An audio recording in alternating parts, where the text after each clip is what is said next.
we have Sheena Peña. She is the communications specialist for the Safer Foundation. It's a consortium focused on addressing the gaps in financing local disaster relief efforts. Everybody, please welcome to the stage Sheena Peña.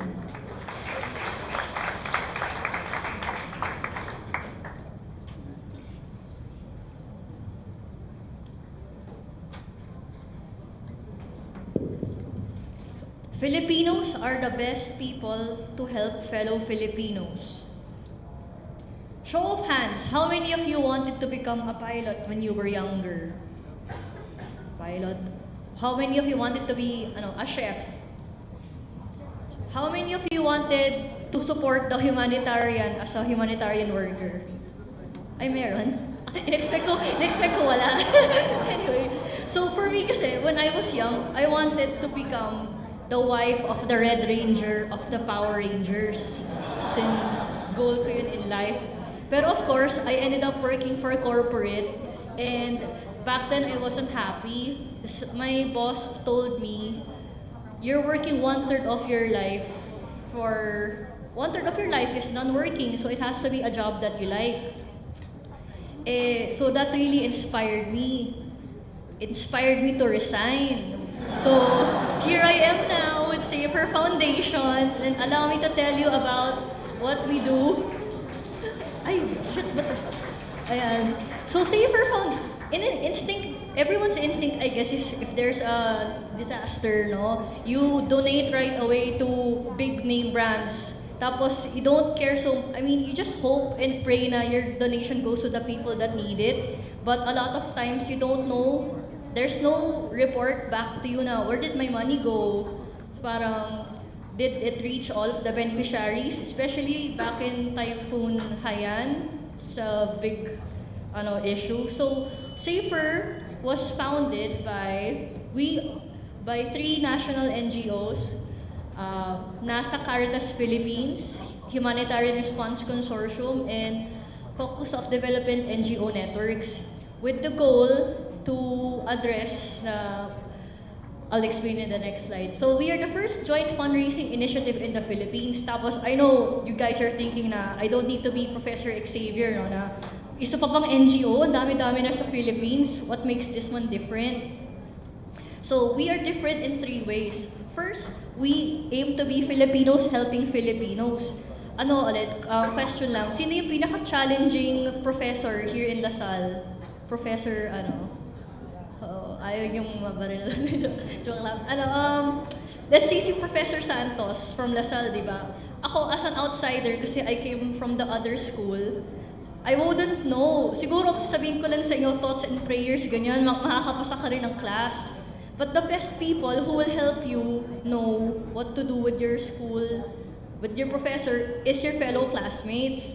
It's the same here with disaster response. We believe that the best people to help fellow Filipinos are the ones who live here. Kasi they know the situation well, they know the environment, what kind of need is aided, instead of bringing technology from Germany to the Philippines that costs a lot. Why not build something that's already here in the Philippines? It's more efficient, it's faster, and it helps save lives faster.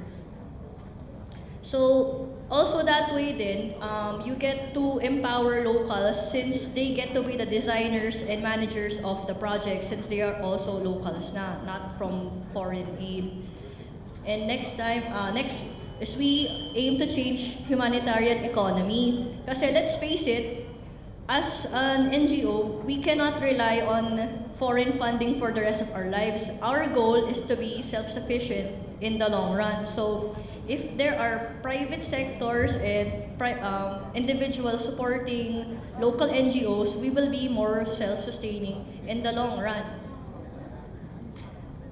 And lastly, Safer provides insight for ethical response. Like I mentioned, with Safer, our goal is really to be transparent. We send reports back to our donors about where their money goes. We are published regularly on the website, on social media.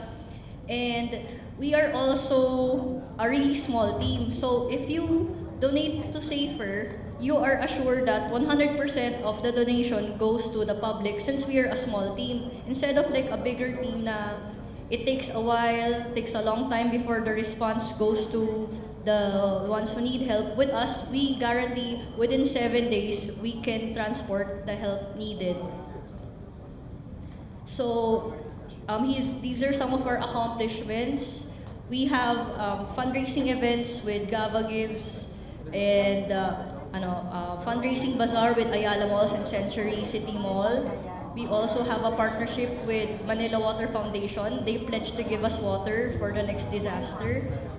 And what happened? This is our impact so far. We have 2 responses in Typhoon Ompong and Osman, 2,500 each for 80 families. Sorry, it got jumbled up. But these are the responses of our other NGOs. As you can see, I know 80 families is not a lot, but since we are a startup foundation, this is our proof of concept, and we believe that if you continue to support Safer, we will be able to reach more people. And ayun, so this is Manang Marlene from Cagayan, our first response. I talked to her personally for an interview kasi tas she was thanking me pa. She thought my name was Safer. Sabi niya, thank you Ma'am Safer. Tas ako, oh no, that's not my name. The donations are from the general public. Tas sabi niya, okay.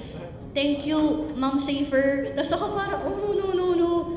Pero just being able to meet her, that really just made my heart swell. And I just want to share that there will be more people who will be needing our help, and there will be more disasters in the future. And I hope that you will be interested to support local and to support Safer Philippines. We have a booth outside if you have more questions.